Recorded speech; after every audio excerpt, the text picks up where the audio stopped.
Hello and welcome back. मैं हूं शिल्पी और मैं आप लोगों को पढ़ा रही हूँ हिस्ट्री एंड सिविक्स, वो भी बहुत ही एक्साइटिंग तरीके से स्टोरी के नरेशन के फॉर्म में। अच्छा, मेरे पढ़ाने के 2 से 3 कॉन्सेप्ट हैं जो काम करते हैं यहाँ पर। वो क्या है कि पहला तो एमसीक्यूज हम सॉल्व करते हैं और स्पेसिमेन एक बार जरूर आप चेक कर लीजिएगा। थर्ड क्या होता है कि मैं पूरी आपको स्टोरी कॉन्सेप्ट सारी क्लैरिटी कर देती हूँ so that you can relate everything from the chapter. ठीक है, ओके। हम यहाँ पर तैयारी कर रहे हैं 100 मार्क्स के लिए। 100 मार्क्स से नीचे का एम ही मत करना, गलती से भी मत करना, ठीक है। आई एम टेलिंग यू, और you will get 100 marks in history definitely. क्योंकि यहाँ पर ना क्या करना है आपको, पहले तो टेंशन आप हटाओ अपने माथे से, ठीक है। टेंशन हटाओ और उसके बाद जैसे जैसे जो जो चीजें मैं समझाती जा रही हूँ, जो जो कॉन्सेप्ट और जो जो एक्सप्लेनेशन या नरेशन ऑफ द स्टोरी मैं दे रही हूँ आपको, आप बस सुनो, एंजॉय करो। एंड जब आपका एग्जाम टाइम आएगा और जब आपका हिस्ट्री का पूरा सिलेबस कवर हो जाएगा, तो मैं आपको मेमोरी ट्रिक दूंगी। ठीक है, मेमोरी ट्रिक दूंगी कि कैसे चीजों को मेमोराइज करना है, सिविक्स की चीजें और आपकी जो हिस्ट्री की डेट है या फिर लोग हैं या लीडर्स हैं या कोई कम्युनिटी है, कमिटी है, वो कैसे याद कैसे करनी है, कैसे कोरिलेट करनी है, क्या ट्रिक्स होती हैं, वो मैं आपको हिस्ट्री के लेक्चर्स के बाद बताऊंगी। ठीक है, तो डोंट वरी अबाउट दैट कि याद कैसे करना है। तो हम यहाँ पर क्या काम करेंगे, कॉन्सेप्ट क्लैरिटी, क्वेश्चन आंसर भी करेंगे, एमसीक्यूज करेंगे एंड प्लस एक बोनस आपके लिए कि आपको मैं ट्रिक्स भी दूंगी। एंड यस, आपको अगर पीडीएफ चाहिए, जितने भी नोट्स मैं यहाँ पर पढ़ा रही हूँ वो आपको ऐप पर मिल जाएंगे। कौन सी ऐप है आपकी, आईसीएससी कनेक्ट। ओके, तो डाउनलोड दी ऐप, उस पर आपको के जितने भी पीडीएफ है, जितने भी नोट्स है जो मैं पढ़ा चुकी हूँ, वो आपको पीडीएफ के फॉर्मेट में मिल जाएंगे वहां से। ठीक है, तो वहां से आप ले सकते हो। ठीक है, तो इसकी टेंशन नहीं लेनी है कि बहुत नोट डाउन करना है, आप आराम से एकदम मजे से स्टोरी सुनो, रिलेट करो। ठीक है, चलिए। आपका पहला चैप्टर हिस्ट्री में फर्स्ट वॉर ऑफ इंडिपेंडेंस था, हमने देख लिया था। फर्स्ट वॉर ऑफ इंडिपेंडेंस के बहुत सारे लॉजिक थे। एक्चुअली हिस्ट्री होती है, हिस्ट्री इज लाइक एक मिस्ट्री जो हो चुकी है, बट उसके क्या है, उसके 3 सेगमेंट हैं, what and causes and impact. ठीक है, हिस्ट्री में क्या है, मिस्ट्री है और मिस्ट्री की 3 पॉइंट्स होते हैं, 3 सेगमेंट होते हैं कि what is this and impact क्या हुआ है, कॉजेस क्या थे। बस ये इतना ही ध्यान रखना होता है, इसी कॉन्सेप्ट से सारे चैप्टर पढ़ने हैं आपको। जैसे फर्स्ट वॉर ऑफ इंडिपेंडेंस में हमने क्या पढ़ा था, फर्स्ट वॉर ऑफ इंडिपेंडेंस क्यों थी, उसके कॉजेस क्या थे, उसके इम्पैक्ट क्या हुए, बस सिंपल। और उसमें कौन कौन लीडर्स थे, वो सारी चीजें तो अलग की चीजें। सिमिलरली आज हम पढ़ने जा रहे हैं rise of the nationalism, growth of the nationalism, कैसे नेशनलिज्म आया and what is this nationalism. क्या ये सिर्फ पेट्रियोटिक फीलिंग है या फिर उससे ज्यादा है, तो ये चीजें यहां पर देखेंगे। ठीक है, नेशनलिज्म चैप्टर आई नो बहुत से लोगों को बोरिंग भी लगता है, बट डोंट गेट बोर्ड, मैं आपको इतना इंटरेस्टिंगली बताऊंगी कि you will never forget it. Okay, चलो। तो जस्ट ट्रस्ट ऑन मी, मेरे इंथुजियाज्म के साथ अपना इंथुजियाज्म भी बढ़ाइए और नेशनलिज्म में जंप करिए। ठीक है, थोड़ी सी फीलिंग ऑफ नेशनलिज्म अपने अंदर लेकर के आइए और आपको समझ में आ जाएगा कि नेशनलिज्म एक्चुअली है क्या। ठीक है, चलिए। तो हो क्या रहा था, पहले इनिशियली क्या हुआ, फर्स्ट वॉर ऑफ इंडिपेंडेंस हुई 1857 डेफिनेटली, जिसमें इंडिया के कुछ पार्ट ने पार्टिसिपेट किया था। यस, कुछ जमींदार, कुछ सोल्जर्स, कुछ किंग्स, इन लोगों ने पार्टिसिपेट किया था। यस, लेकिन ऑल ओवर इंडिया ने, ऑल ओवर ब्रिटिश इंडिया ने पार्टिसिपेट नहीं किया था, राइट नहीं किया था। इसीलिए तो एट द एंड यूनिटी ना होने की वजह से फेल हो गई थी ना हमारी 1857 वाली वॉर। रिमेंबर, फेल हो गई थी। यस, फेल तो हो गई, ठीक है, कोई बात नहीं। लेकिन 1857 की वॉर ने हमें एक चिंगारी, कहते हैं ना स्मोक, इट्स लिट, वो हमें स्मोक दे दी कि हाँ अब हमें कुछ करना पड़ेगा। क्योंकि हमारे सामने ना ब्रिटिशर्स का रियल फेस आ गया था कि एक्चुअल में वो कर क्या रहे हैं। ठीक है, एक्चुअल में वो लोग कर क्या रहे हैं, और हम सोच रहे थे कि वो लोग बहुत अच्छे से काम कर रहे हैं, we are lower than them, और ऐसा ऐसा हमें लग रहा था।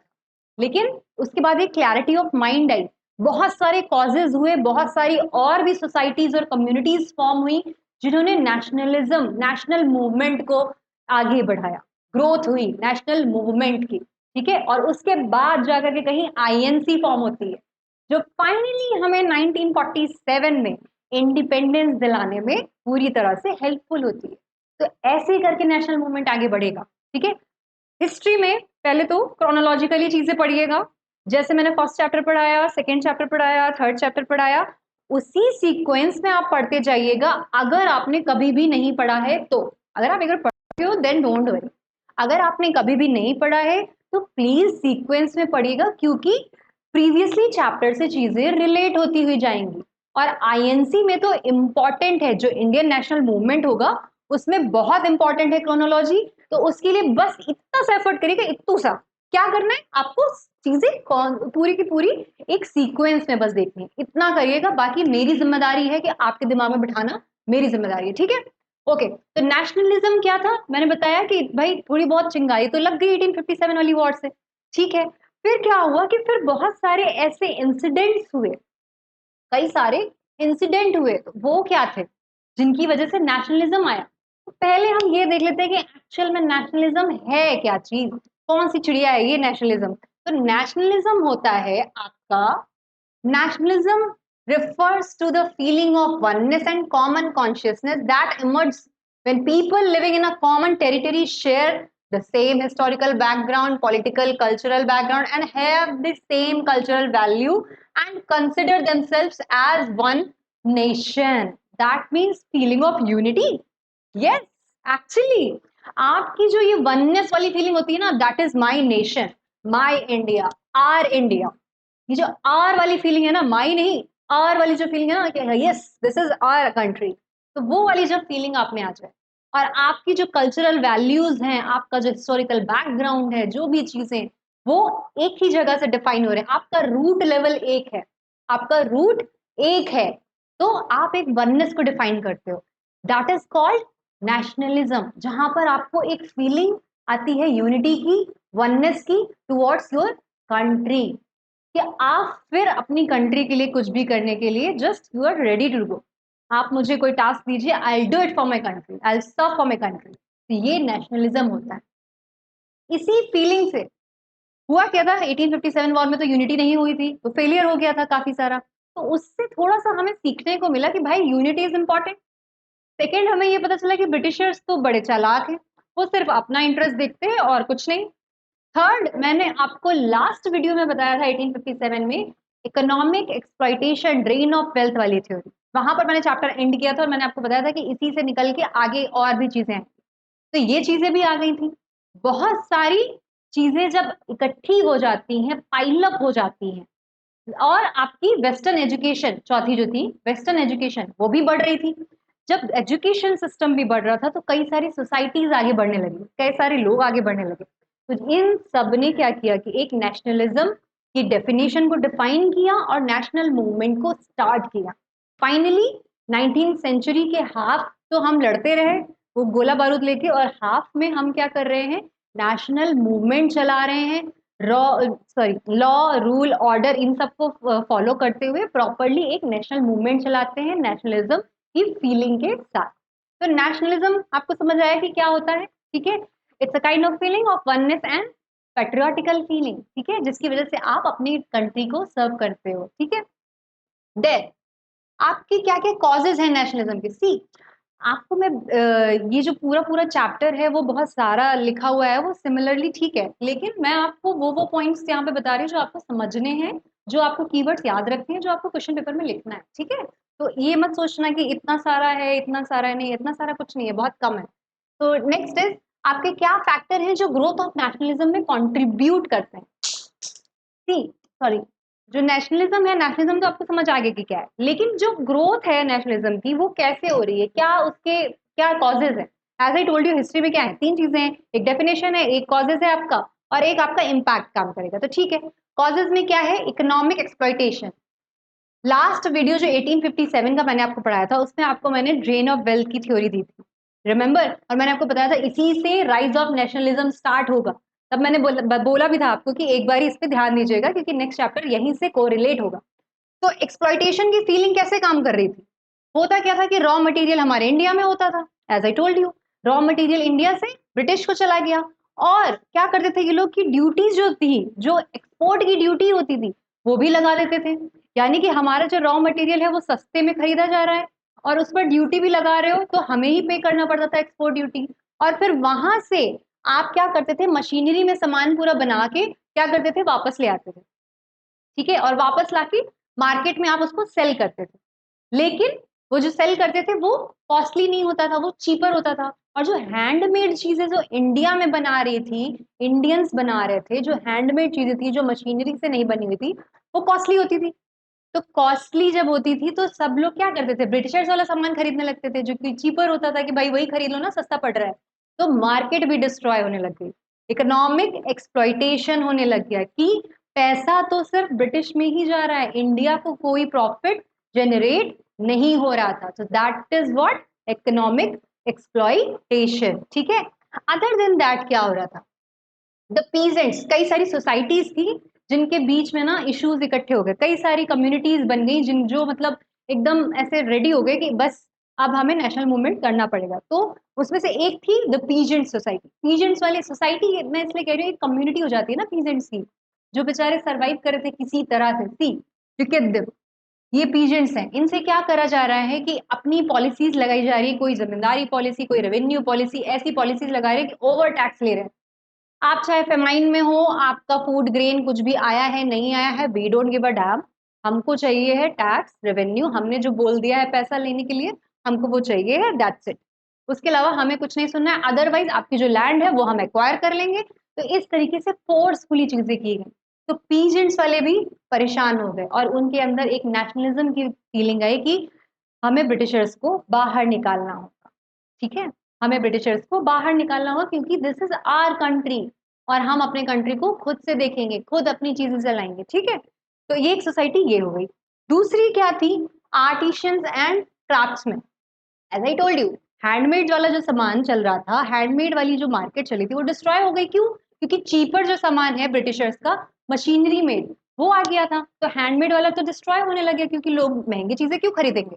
अब हम हाथ से बुनी हुई खादी की साड़ी क्यों खरीदें, हम मशीन वाली जॉर्जेट की 200 रुपए में मिल रही है, वो 2000 की मिल रही है, तो हम 200 वाली खरीदेंगे। तो इसलिए क्राफ्ट्समैन और आर्टिशियंस, उनको भी लॉस होने लगा, उनकी वैल्यू गिर गई, उनकी आर्ट की वैल्यू नहीं रही, और उन वो भी बेचारे गरीब होते चले गए। एक्सप्लॉइटेशन, हर लेवल पे एक्सप्लॉइटेशन।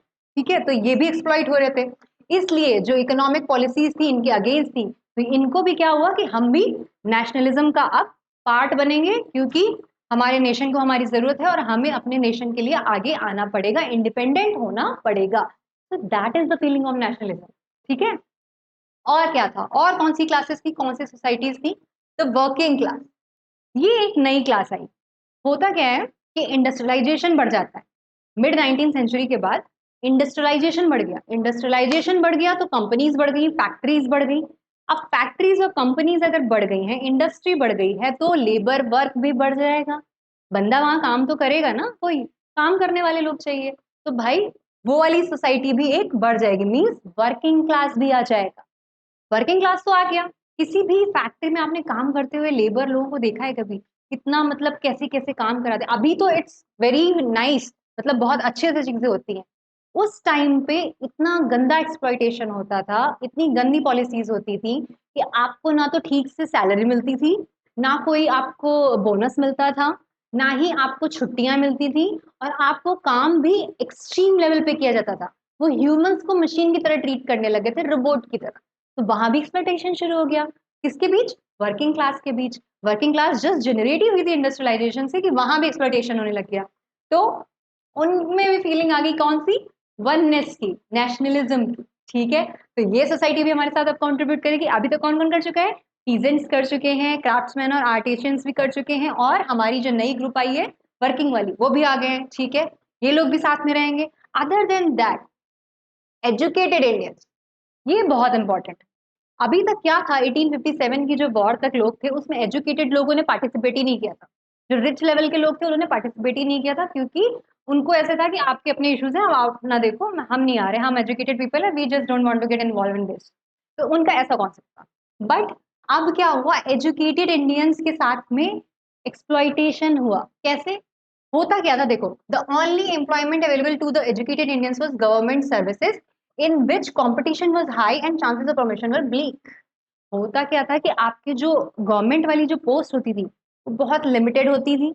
लिमिटेड के साथ में उनका जो एज क्राइटेरिया होता था वो बहुत कम होता था, वो अभी हम लोग देखेंगे नेक्स्ट स्लाइड में, वो पूरी तरह से एक्सप्लेन है। तो वो जो एज का क्राइटेरिया होता था वो भी बहुत कम होता था।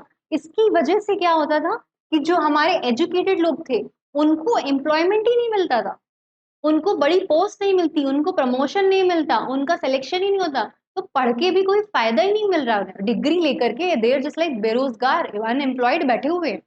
तो उनके बीच भी क्या हुआ, और प्लस दे आर एजुकेटेड, और एजुकेटेड सोसाइटी जब प्लान कर लेती है ना नेशनलिज्म के बारे में या पेट्रियोटिक फीलिंग के बारे में या रिवेंज के बारे में या रेसिप्रोकेट करने के बारे में, तो एजुकेटेड सोसाइटी पूरी तरह से लॉ एंड ऑर्डर को मेंटेन करते हुए चीजों को करती है, लीगल प्रोसेस करती है, और वो प्रोसीजर इतने अच्छे से होता है कि आपके नेशनल मूवमेंट्स फॉर्म होते हैं। ठीक है, तो एजुकेटेड सोसाइटी बहुत इंपॉर्टेंट है। समझ गए, जैसे राजा राम मोहन रॉय और ये सारे जो लीडर्स अभी आएंगे ना, ये सब एजुकेटेड इंडियंस थे। इसीलिए इन लोगों ने नेशनल मूवमेंट को बढ़ाया, बहुत सारी चीजें की, बहुत सारे rules and law and orders भी पास करवाए इन लोगों ने, बिल्कुल लीगल वे में। ठीक है, तो एजुकेटेड सोसाइटी भी यहाँ पर ऐसे आ गई कि अब हम अपना नेशनलिज्म देखेंगे, नेशनल मूवमेंट को स्टार्ट करेंगे, पैट्रियोटिक वाली पूरी फीलिंग आ गई है उनको भी, क्योंकि उनका भी एक्सप्लॉयटेशन हो रहा है। ठीक है, उनको भी कोई ना पोस्ट मिल रही है ना पैसे मिल रहे हैं। नेक्स्ट क्या है आपका, रिप्रेसिव कॉलोनियल पॉलिसीज। आपकी क्या होती है रिप्रेसिव कॉलोनियल पॉलिसीज, मतलब कॉलोनियल पॉलिसीज ब्रिटिशर्स का क्या था, उनको था कि भाई ऑल ओवर वर्ल्ड अपना कॉलोनियल सिस्टम बनाना, हर जगह पे। फ्रेंच रिवॉल्यूशन भी चल रहा था उस टाइम। फ्रेंच रिवॉल्यूशन में सबको पता चल गया कि भाई आपको इंडिपेंडेंट होना बहुत जरूरी है, तो सभी को ये पता चल गया, न्यूज़पेपर्स में फैला हुआ था फ्रेंच रिवॉल्यूशन, फ्रेंच रिवॉल्यूशन। तो इंडियंस को भी पता चल गया कि फ्रेंच रिवॉल्यूशन जब हो सकता है, इंडिपेंडेंस इतनी इंपॉर्टेंट है, तो हम क्यों ब्रिटिशर्स के अंदर रह रहे हैं। तो फ्रेंच रिवॉल्यूशन ने भी यहाँ पर पार्ट प्ले किया। उनको एक्चुअल में पता चला कि ब्रिटिशर्स की जो कॉलोनियल पॉलिसीज है ना, ये जो रेवेन्यू जनरेट करने वाली, ये ऐसी पॉलिसीज हैं जहां पर वो क्या करते हैं, ब्रिटिशर्स की जो भी काम करते हैं, जो भी पॉलिसी लाते हैं, वेदर उन्होंने 1853 में जब ट्रेन स्टार्ट की, तो ट्रेन क्या उन्होंने हमारे लिए स्टार्ट की, नहीं, ट्रेन स्टार्ट की थी उन्होंने अपने कम्युनिकेशन के लिए, अपने आने जाने के लिए, बट अल्टीमेटली वो हमें प्रॉफिट कर गई, that is different thing. But indirectly और डायरेक्टली हमेशा मोटो ये होता था ब्रिटिशर्स का कि ये जो पॉलिसी हम ला रहे हैं, ये हमें बेनिफिट करेगी, ना कि इंडियंस को। सी, सेकेंड एग्जाम्पल है जैसे एजुकेशन सिस्टम, इन्होंने एजुकेशन सिस्टम को वेस्टर्नाइज किया, लेकिन सिर्फ उस लेवल तक वेस्टर्नाइज किया जहां तक वो जो इंडियंस के कुछ लोग हैं वो उनके साथ बैठकर सेम लेवल पर बात कर सके, उससे ऊपर के लिए नहीं, क्योंकि सिविल सर्विसेज में वो जाने के लिए एज क्राइटेरिया ही नहीं देते थे, क्योंकि अगर वो लोग अपर सर्विसेज में आ गए तो वो हमसे ऊपर हो जाएंगे, हमसे ऊपर लॉ एंड ऑर्डर मेंटेन करेंगे, तो बस वो इतना चाहते थे कि आप लोग थोड़ा पढ़ लिख लो तो मीडिएटर की तरह काम करो, अदर देन दैट हम देख लेंगे। तो उनका ये था, ये सारी क्या थी, ये सब कॉलोनियल पॉलिसीज थी जो इस तरह से काम करी थी। अपने यहाँ तो बहुत अच्छे से चला रहे थे ये लोग ब्रिटिशर्स, पर इंडिया में उसी का ऑपोजिट कर रहे थे। ठीक है, अदर देन दैट आपके लॉर्ड लिटन जो कि वायसराय रहते हैं 1876 टू 1880, 1876 टू 1880 आपके लॉर्ड लिटन वायसराय, कुछ मसाला कुछ फायर उन्होंने भी लगा दी, कुछ पॉइंट्स इनके हैं जो हम नेक्स्ट वीडियो में देखेंगे। ठीक है, okay, thank you so much.